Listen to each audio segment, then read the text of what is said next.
The space around the dead colony ship was silent and cold. Nothing moved in the darkness except tiny pieces of metal floating away from the broken hull. The ship had been drifting for weeks, maybe months. Its lights were out. Its engines were quiet. Inside, most of the people were already gone.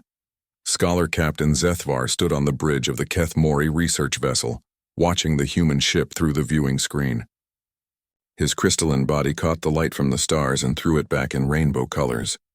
Like all Keth Mori, he was tall and thin, made of living crystal that had grown over thousands of years. His people were old, very old, and they had seen many things in the galaxy. But they rarely helped other species. It was not their way. "The ship is dead, Scholar Captain," said his second-in-command, Vexira. Her voice made a sound like wind chimes in a gentle breeze. "The humans aboard are gone. We should continue our journey." Zethvar moved closer to the screen. The human ship was small compared to their vessel. It looked like something children might build with spare parts. The humans were new to space travel, barely a few hundred years old as a space-going people. The Keth Mori had been exploring the stars for 50,000 years. "Run a deep scan," Zethvar said. "I want to know everything about this ship." Vexira made a sound like breaking glass. It was how Keth Mori showed surprise. "Scholar Captain, our rules say we should not interfere with lesser species." The humans chose to travel in that weak ship. "Their failure is not our concern. Run the scan, Vexira." The scan took several minutes. The results appeared on the screen in front of them. Most of the ship was dark and cold. The life support systems had failed 3 weeks ago. In the main living areas, the scanner found many human bodies. They had died when the air went bad, but deep inside the ship in a small storage room, the scanner found something different. A tiny warm spot, something alive. "There is still one life sign," reported Dexthol, their science officer. "Very small, very weak. In the lower section of the ship." Zethvar stared at the reading. One life sign meant one person was still alive in that dead ship. After weeks without proper life support, someone had survived. It could be dangerous, Vexira warned. Unknown alien diseases, contamination. The council would not approve. The Council of Elders ruled their people. They made the laws that all Keth Mori followed. One of the most important laws was simple. Do not interfere with lesser species. Let them live or die by their own choices. But something about this situation made Zethvar pause. How had one person survived when everyone else had died? What kind of strength did it take to keep living when death was all around? "Prepare a rescue team," he said. "Scholar Captain." "That is an order, Vexira." The rescue team put on their protective suits and took a small ship over to the human vessel. They cut through the outer door and floated inside. The ship was dark and silent. The air was bad, full of poisonous gases. They moved quickly through the halls, past the bodies of humans who had tried to seal themselves in rooms to escape the bad air. The life sign was coming from deep inside the ship, in what looked like a storage area. When they reached the door, they found something amazing. Someone had built a small shelter inside the room. They had used ship parts, clothing, and anything else they could find. The shelter was connected to an emergency air tank and a small heater. Inside the shelter, they found her. She was small, maybe 7 years old by human standards. Her hair was brown and dirty. Her clothes were too big for her tiny body. She was sleeping, but she was alive. Around her were empty food containers and water bottles. Someone had left her everything they could to help her survive. Next to the shelter, they found 2 adult human bodies, a man and a woman. They had built the shelter for the child, then died trying to fix the ship's life support system. The woman's hand still held a tool. They had worked until the very end to save their daughter. The child woke up when the Keth Mori rescue team entered her shelter. She saw their tall crystal bodies and their strange suits. She should have been scared. Any human child would have screamed or cried. Instead, she looked at them with curious eyes. "Are you here to help?" she asked in her small voice. The rescue team leader, Sub-Captain Nexival, did not understand human speech. But something in the child's voice, in the way she looked at them without fear, made him stop. He activated his translation device. "We are here to help," he said, his words coming out in human language. The child smiled. It was the first smile any of them had seen in many years. Keth Mori did not smile. They had forgotten how long ago. "My name is Maya," the child said. "My mommy and daddy said someone would come. They said to be brave and wait." The rescue team looked around the small shelter. The 2 humans had done something incredible. With almost nothing, They had built a life support system that kept their child alive for weeks. They had used spare parts, emergency supplies, and pure determination. It was not perfect, but it worked. How did they know to build this? Nagsval asked his team. Unknown, replied his science officer. Humans are supposed to be primitive. This level of engineering should be beyond them. But it was not beyond them. These two humans, with death all around them, had found a way to save what mattered most. They had not saved themselves. They had saved their child. Maya was weak but alive. The rescue team brought her to their ship and put her in the medical bay. The doctors worked on her for hours, cleaning her body and giving her the nutrients she needed.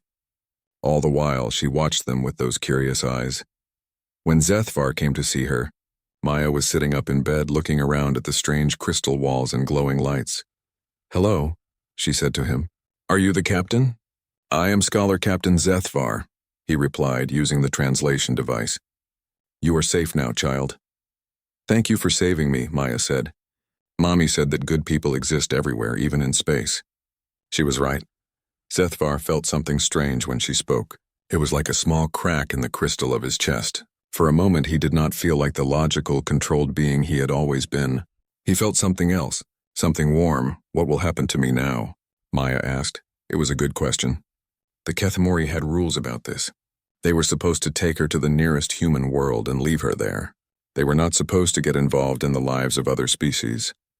But as Zethvar looked at this small human child, who had survived impossible odds because two people loved her enough to die for her, he found himself thinking about those rules differently. "You will stay with us for now," he said, "until we decide what is best." Maya smiled again, and again Zethvar felt that strange crack in his chest. He did not know it yet, but saving this human child was about to change everything, not just for Maya, but for his entire species.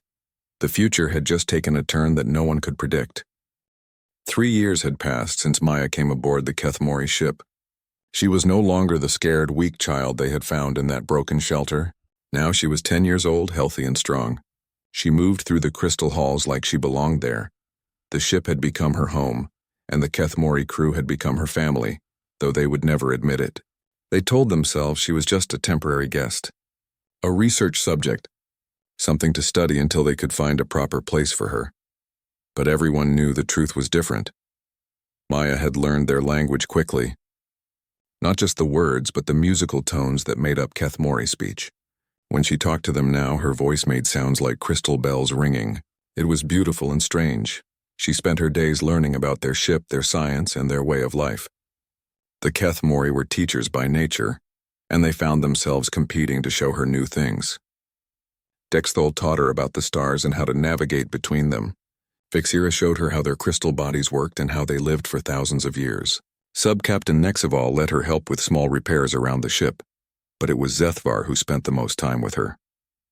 Every evening he would come to her quarters and they would talk. Maya would tell him about her dreams, her questions, and her ideas about the universe. Zethvar would listen and try to answer in the logical way of his people, except Maya's questions were not always logical. "Why do you make your ship walls so smooth?" she asked one day. "Wouldn't they be more interesting with pictures or colors?" "Smooth walls are efficient," Zethvar replied. "They serve their purpose without distraction. But don't you ever want to look at something beautiful? Just because it makes you feel good?" Zethvar paused. "Feel good?" The Kethmori had eliminated such concerns thousands of years ago.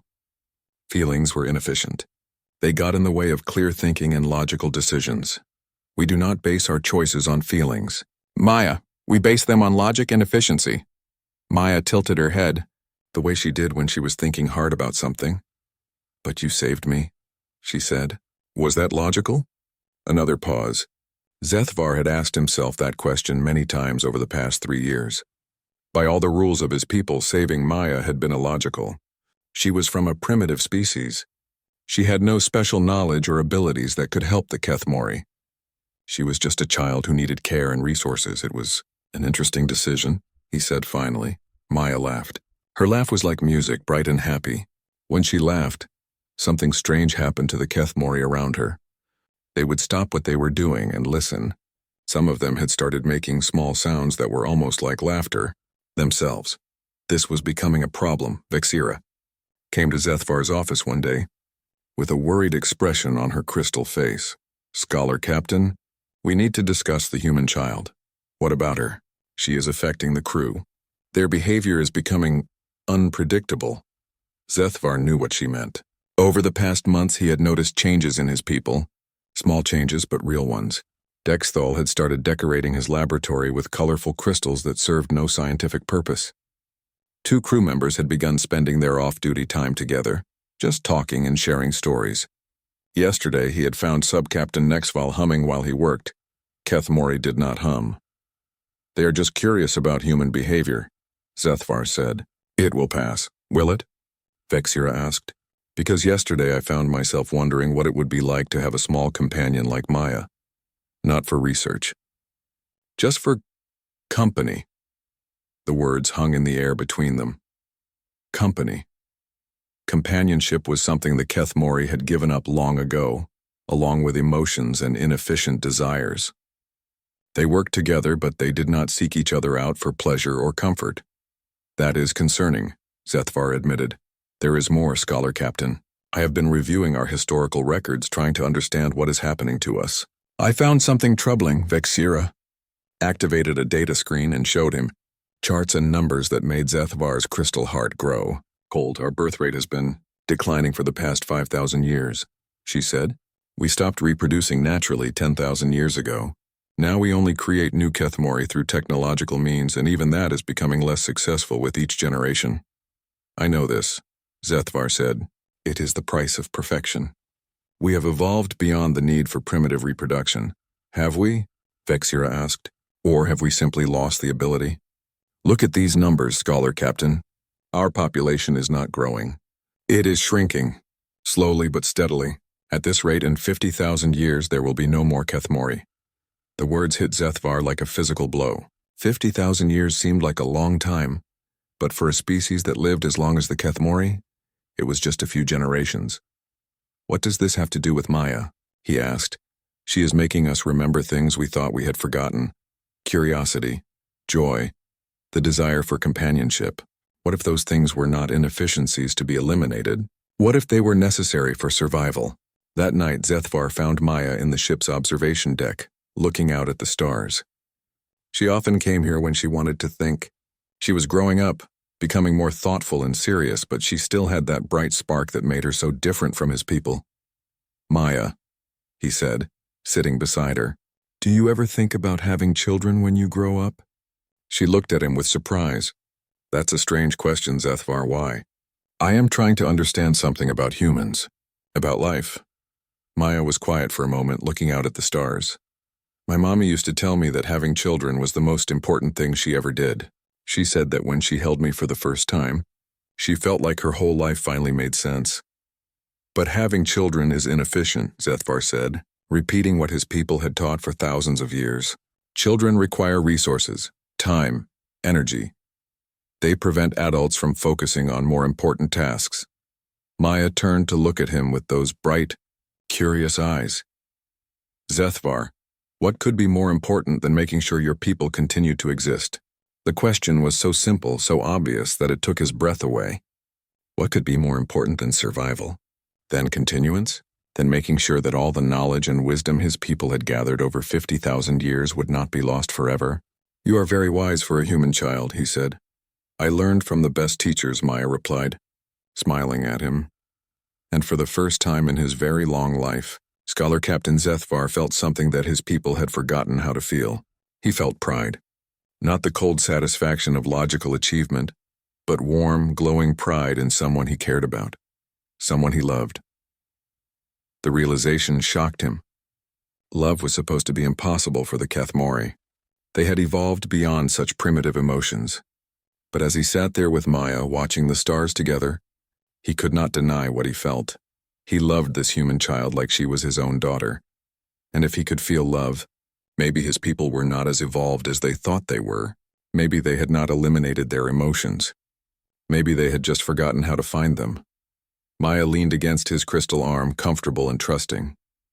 In the reflection of the observation deck window, Zethvar could see other crew members watching them from the corridor.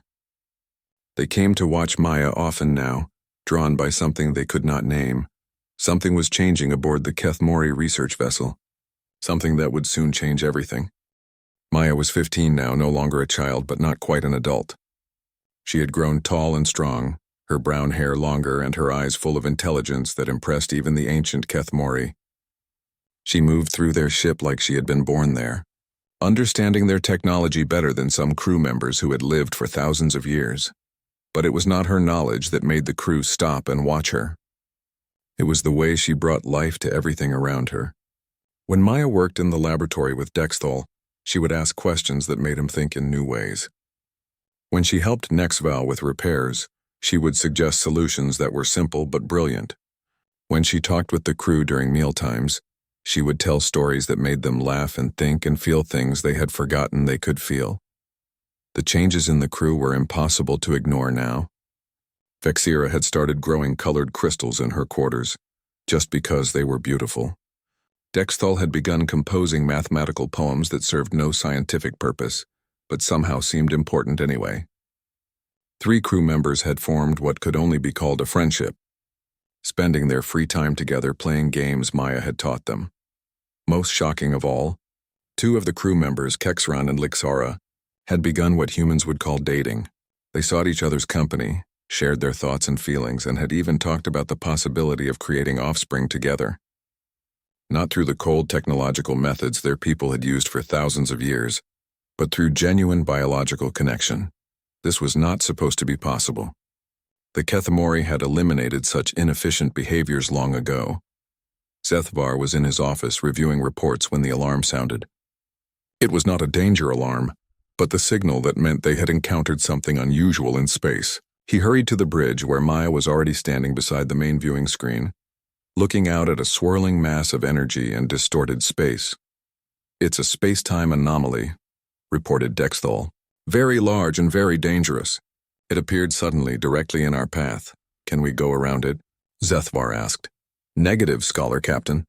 It is expanding rapidly. If we try to change course now, it will catch us before we can escape its influence." Maya stepped forward, studying the anomaly with the same intense focus she brought to all problems. "What happens if we go through it?" she asked. "Unknown," Dexthol replied. "The energy readings are unlike anything in our database. It could tear the ship apart or throw us into another dimension or simply destroy us completely." Maya was quiet for a moment, her mind working on the problem. Then she turned to Zethvar with excitement in her eyes. "What if we don't fight it?" she said. "What if we work with it?" "I do not understand," Zethvar said. "Look at the energy patterns," Maya said, pointing to the readings on the screen. "They're not random. There's a rhythm to them, like music or poetry. What if this isn't just a dangerous anomaly? What if it's something alive?" The bridge crew exchanged glances. Maya's ideas were often strange, but they had learned not to dismiss them. Her human way of thinking had solved many problems that pure Kethmori logic could not handle. "Even if it is alive," Vexira said, "how would that help us?" "If it's alive, maybe we can communicate with it," Maya said. "Maybe we can ask it to let us pass safely." "Communicate how?" Zethvar asked. Maya smiled, the same bright smile she had given them years ago when they first rescued her. "With music," she said. The next hour was unlike anything in Kethmori history. Following Maya's instructions, they modified their communication systems to send harmonic patterns into the anomaly. Maya worked with the crew to create what she called a song, a complex pattern of sounds and frequencies that somehow seemed to match the rhythm of the anomaly's energy. At first, nothing happened. The anomaly continued to expand, growing closer to their ship. But then slowly the chaotic energy began to change. It started responding to their song, its wild movements becoming more organized, more purposeful. "It's working," whispered Dexthol. "The anomaly is stabilizing." The energy mass pulsed once, twice, then opened like a flower, creating a safe passage through its center. Their ship passed through smoothly, surrounded by beautiful streams of light that danced around them like a welcoming escort. When they emerged on the other side, the anomaly closed behind them and disappeared, as if it had never been there. The bridge was silent for a long moment. Then Maya collapsed. "Maya!" Zethvar rushed to her side as she fell to the deck, her face pale and her breathing shallow. "I'm okay," she whispered.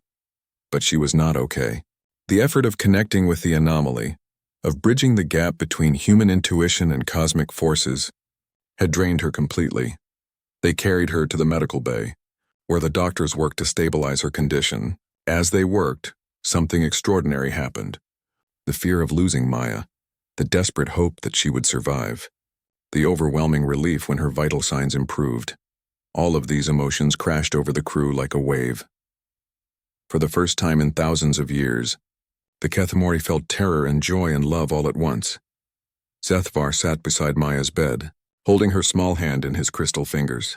Around him the crew gathered, all of them sharing the same desperate fear. They could not lose her. She had become too important to them. She was not just a human child they had rescued. She was family. "Please be all right," he whispered, and he was surprised to feel moisture in his crystal eyes. Kethmori did not cry. They had not cried for 10,000 years, but they were crying now. Maya's eyes opened slowly, focusing on Zethvar's worried face. "Did it work?" she asked weakly. "Yes," he said. "You saved us all, again." "Good," she smiled. "I was scared for a moment that my idea was wrong." "You were scared?" Vexira asked, stepping forward. "We were terrified." Maya looked around at all the faces surrounding her bed. She saw something there that made her eyes widen with wonder. "You're all crying," she said softly. "Yes," Zethvar admitted. "We thought we might lose you." The feeling was unbearable. "You love me," Maya said, not as a question but as a realization. "Yes," Zethvar said, no longer ashamed to admit it. "We love you very much."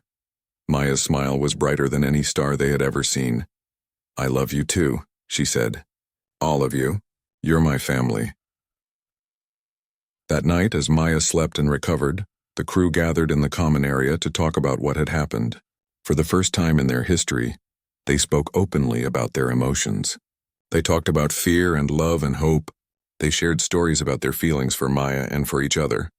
And for the first time in thousands of years, they began to create art. Not efficient designs or logical structures, but pure expressions of beauty and emotion. They composed songs and grew crystal sculptures and wrote poetry that served no purpose except to make their hearts feel full. But their joy was interrupted by an urgent message from their home world.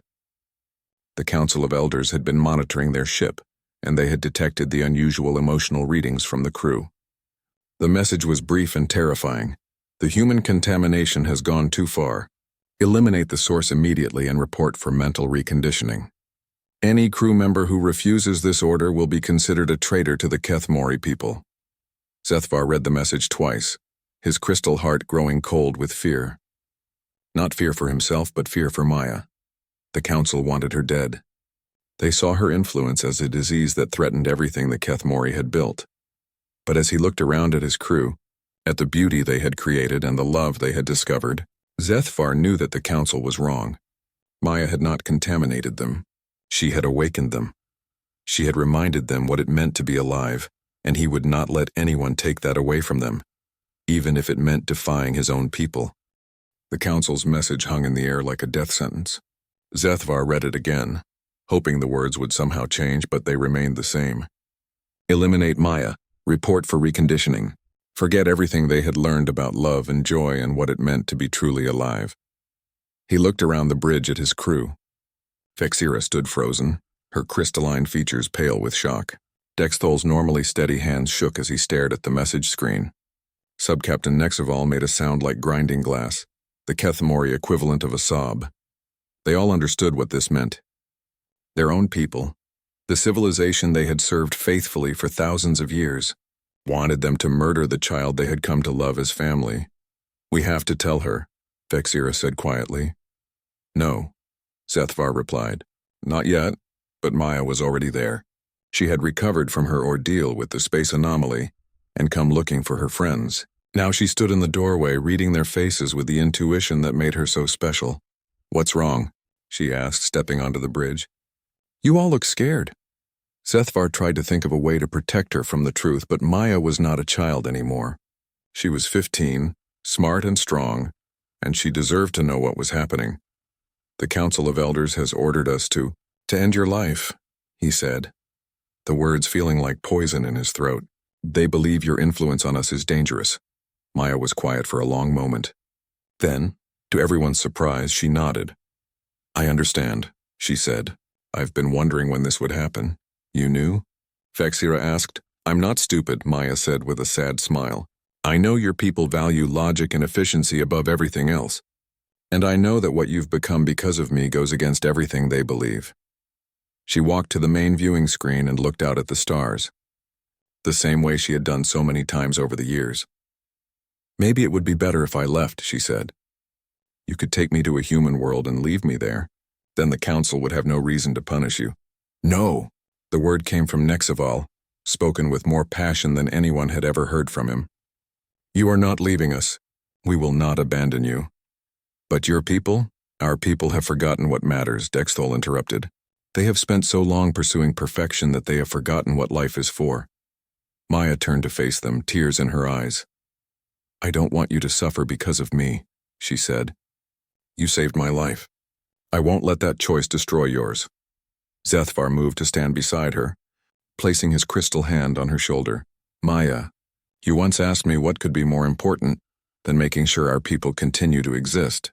Now I have an answer. Making sure they deserve to continue existing. The bridge was silent as his words sank in. What are you saying, Scholar Captain? Vexira asked. I am saying that a civilization that would murder an innocent child to preserve its own purity is not worth preserving. I am saying that if we have to choose between being Kethmori and being the people Maya has helped us become, I choose to be better than my species. That is treason, Vexira whispered. Yes, Zethvar agreed. It is. The crew looked at each other, understanding what their captain was proposing. If they refused the council's orders, they would be enemies of their own people. They would be hunted and probably destroyed. Their names would be erased from history, their achievements forgotten. But if they obeyed the council's orders, they would have to kill Maya and return to the cold, empty existence they had known before she came into their lives. They would have to forget how to love, how to create, how to feel wonder at the beauty of the universe. One by one, they made their choice. I stand with Maya, said Nexaval. As do I, added Dexthol. And I, Vexira said, her voice growing stronger. Whatever comes, we face it together. The rest of the crew voiced their agreement. Not one of them was willing to sacrifice Maya or return to their old way of life. Then we are no longer servants of the council, Zethvar said.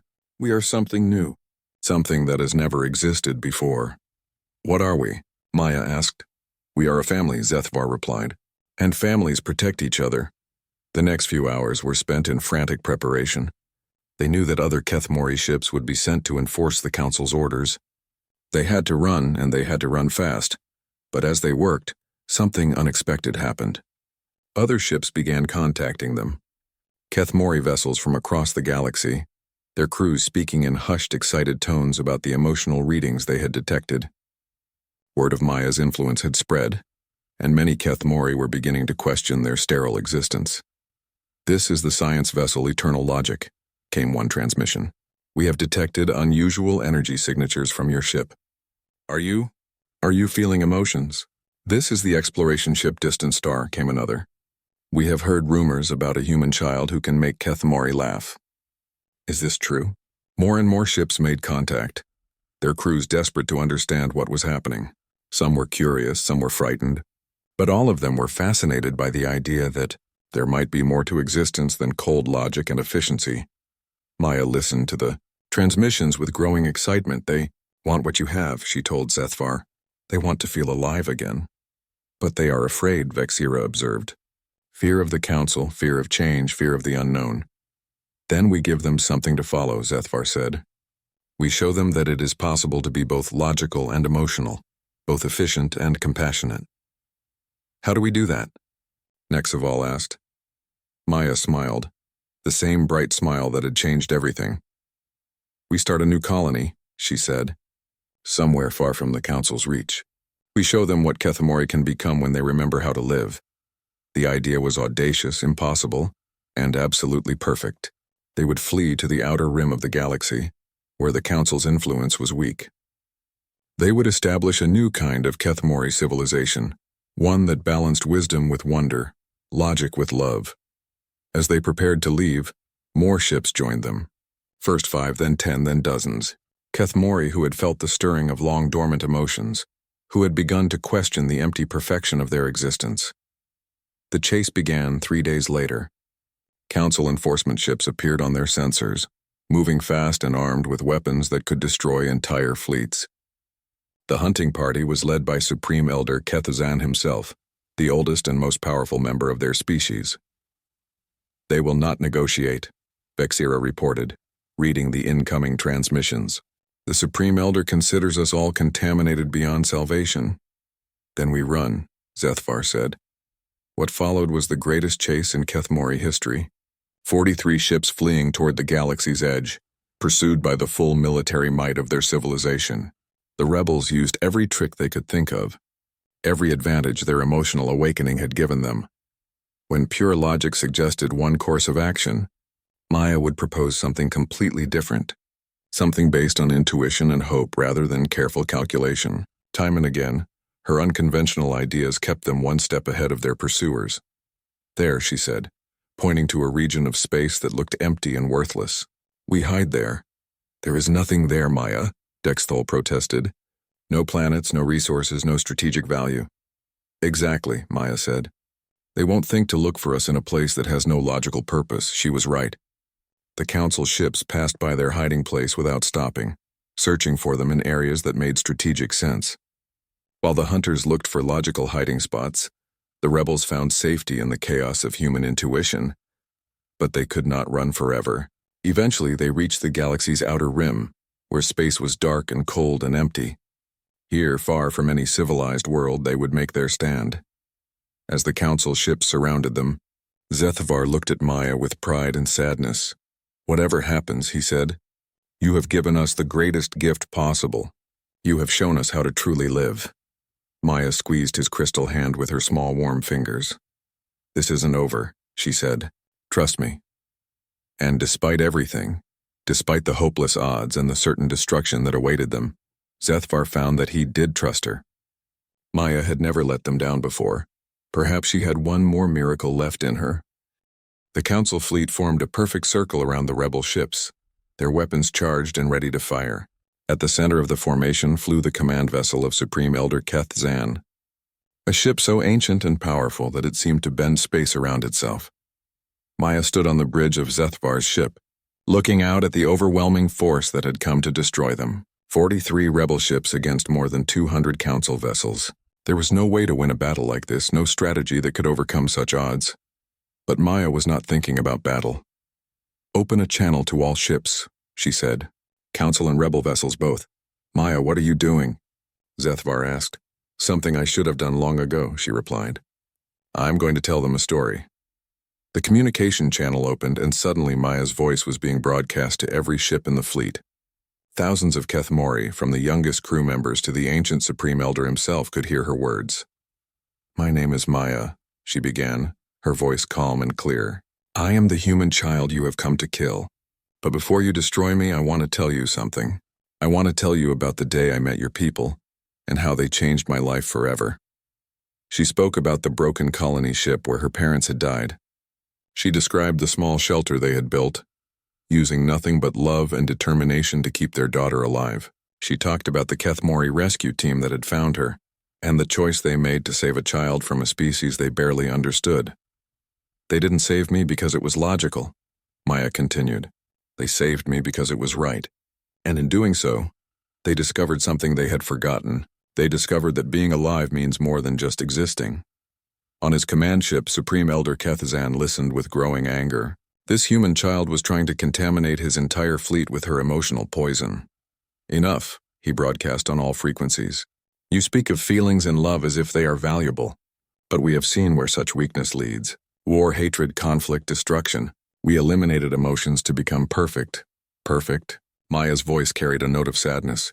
"Elder Kethzan, do you know what your perfect civilization is doing? It's dying." She began to share the data that Vexira had discovered years ago. The declining birth rates, the loss of creativity and innovation, the slow but steady decrease in population that would eventually lead to extinction.